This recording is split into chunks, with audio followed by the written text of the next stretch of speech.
Every year, Music in Hospitals provides up to 500 professionally performed concerts a year throughout Wales to sick, elderly or disabled people in healthcare settings, care and residential homes, hospices, daycare centres and special schools, as well as hospital wards and clinics.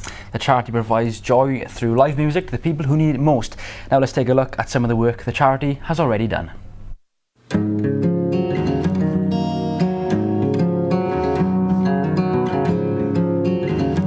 Of all of the activities that take place in care homes for the elderly, the only activities that get to everybody, that include every single person, is music activities.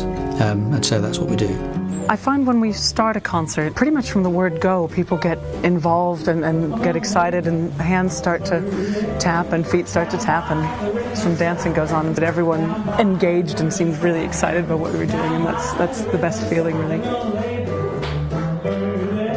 They don't have access to a lot of things that we take for granted. If I want to go and see music, I can go to a gig, I can go to a pub, I can play it in my house. These guys, their lives are more trammeled, so they don't get exposed to this kind of thing. And just the change, the fact that there's something slightly different in what they're doing from a day-to-day point of view seems to make a difference, that alone. But the fact that it's with music and they can get involved and they feel things seems to make a big difference in it.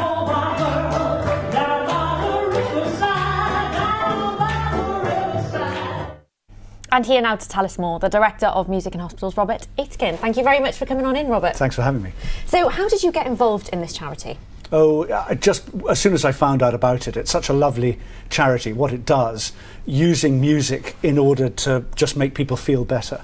And I'm a musician myself, and it was just a no-brainer when this job came up. What musical instrument do you play? I'm a singer.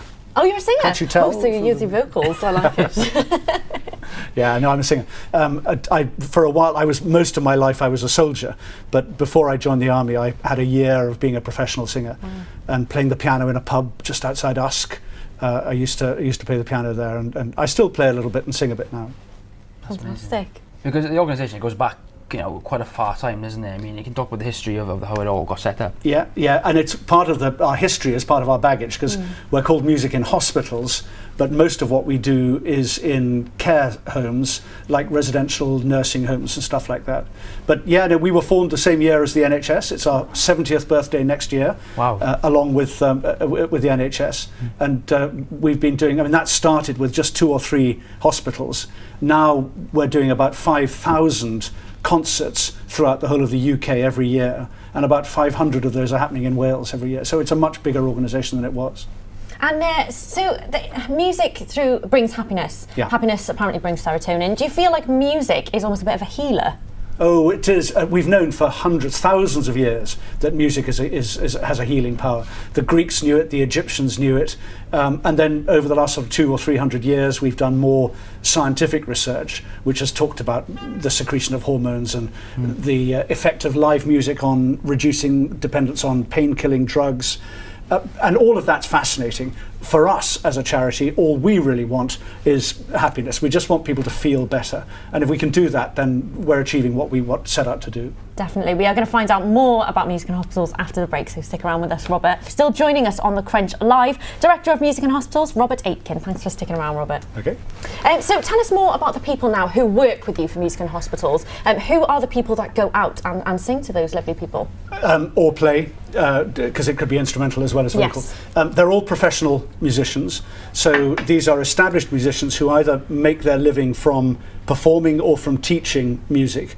And because they want to give a little bit of something back, they'll do gigs for us during the day, during the weekday, when they're not out doing the big money ticket stuff, like in the evenings and weekends and stuff. So they're all professionals. They can be from any discipline, any musical discipline. So classical, opera, jazz, swing, rock, folk, increasingly popular. It could be in English or in Welsh. It could be vocal and or instrumental. It could be a guitarist just doing a sing-along, or a keyboard just leading a sing-song. So pretty much whatever. We say in music in hospitals there's only two types of music. There's good music and there's bad music, and we just do good music in music in hospitals. That's amazing. So Robert, do you get a lot of professional musicians applying to come and join you, or? Yeah, we do. We get more applying actually than we can accommodate. Right. The only type of musicians that we're looking for at the moment, if they're of the right standard musically, are Welsh speakers. Oh wow.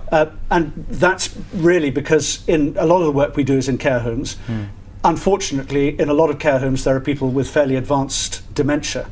And in Wales there are a number of documented cases where people who, if asked, would tick a box saying I'm an English speaker, but actually when dementia starts to take control of their brain, they revert back to the language of their youth, which could well have been Welsh, and actually lose the ability to speak English, even to the extent that they can't communicate with their own children.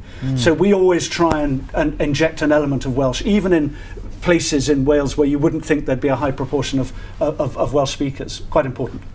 Wow. That's fantastic. It is, that's incredible, isn't it? It really is. Incredible. Yeah. You sent me a number of videos and I had to look through them. One of the things that sort of stood out to me was the fact that, especially people maybe in hospitals, old people's homes, they don't have the luxury of just going out to go and watch a musical gig or go and see a concert or an orchestra play like we do. And I don't think that's ever crossed my mind before. So what sort of pleasure does that bring, and what experience does that bring to the people who are watching? We think that everybody should have the right to access high quality music regardless of wherever they are, and that could be somebody who's in a retirement home or in a residential home. It could be a child who's in a special needs school. It could be somebody coming to the end of their life in a hospice. It doesn't matter. We want to be able to bring them that joy, and that makes us feel good. It's great performance experience for the artists as well, because for them sometimes these are quite difficult audiences. It's not, they're not going to sit there well behaved like in St David's Hall and clap politely afterwards. Sometimes they do, but not always. So it's good practice for them, and it's just lovely to think that they're getting high grade music, which is just going to make them feel a bit better. That's what's nice about the charity, really. Definitely. So if people want to find out more about music in hospitals, or maybe even get involved themselves if they're a Welsh speaker and they're watching, how can they do so? Well, you can find us on social media. Just Google music in hospitals. We've got a website, but there's no point my giving you that. And there's all sorts of ways in which people can get involved, but mainly just tell anybody who you think might benefit from us about the service that we provide. Demand does always exceed supply, but I'm constantly surprised at the number of, say, care homes in Wales who don't know that we're there.